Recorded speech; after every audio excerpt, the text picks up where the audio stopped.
दोस्तों नमस्कार, आप देख रहे हैं लालटेन भोजपुरी और आप लोगों का एक बार फिर से लालटेन भोजपुरी चैनल पे स्वागत है। दोस्तों मैं भी भोजपुरी इंडस्ट्री में तकरीबन 7-8 साल से जुड़ा हुआ हूँ। मैं भी उस समय से गाना सुन रहा हूँ जब यूट्यूब पे गाना रिलीज नहीं हुआ था, वेबसाइट से हम लोग डाउनलोड करके सुनते थे। उस समय से भोजपुरी इंडस्ट्री से जुड़ा हुआ हूँ, भोजपुरी को सुन रहा हूँ। और दोस्तों अभी जो अश्लीलता का मुहिम चल रहा है और उसके आड़ में भोजपुरी कलाकारों को माँ बहन की गाली दी जा रही है, तो दोस्तों अगर इस चीज़ को मैं अपने अनुभव से बताऊं तो आप लोगों को बता दें कि भोजपुरी के इतिहास में अभी तक कोई भी ऐसा कलाकार नहीं है, एक दो को छोड़ दिया जाए तो, जिसने अश्लील नहीं गाया हो। हर किसी का उत्थान ही अश्लील गाने से हुआ है भोजपुरी इंडस्ट्री में। चाहे आप किसी को भी उठाकर देख लीजिए।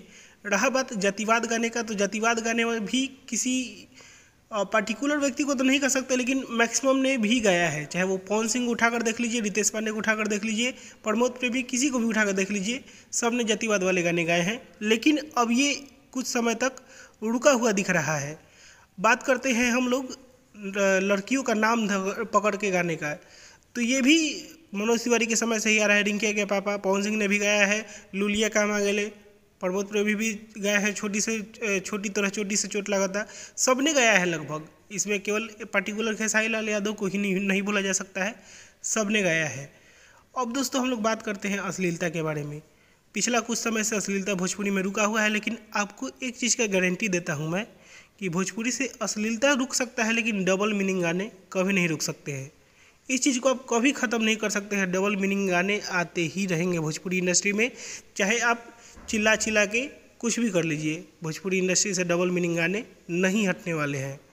ये मेरा पर्सनल एक्सपीरियंस है। आप कुछ भी कर लीजिए, आपको जो धरना देना है दे दीजिए, जितना चिल्लाना है चिल्ला लीजिए, जितना गाली देना है दे दीजिए, डबल मीनिंग गाने कभी ख़त्म नहीं होगा भोजपुरी इंडस्ट्री से। इस बात को आप लिख के ले लीजिए। एक का मुँह बंद कराइएगा, 4 गाने के लिए तैयार है। यह रोज़ भोजपुरी इंडस्ट्री में सिंगर पैदा होता है, किस को मना कीजिएगा। तो दोस्तों बस यही मेरा ओपिनियन था। बाकी आप लोग कुछ कहना चाहते हैं तो कमेंट कर सकते हैं। मैं इस वीडियो को यहीं पे खत्म करता हूँ। आप लोग इस वीडियो को लाइक करिए, शेयर करिए। मैं मिलूंगा आप लोगों से एक नए वीडियो में, तब तक के लिए जय हिंद, जय भोजपुरी।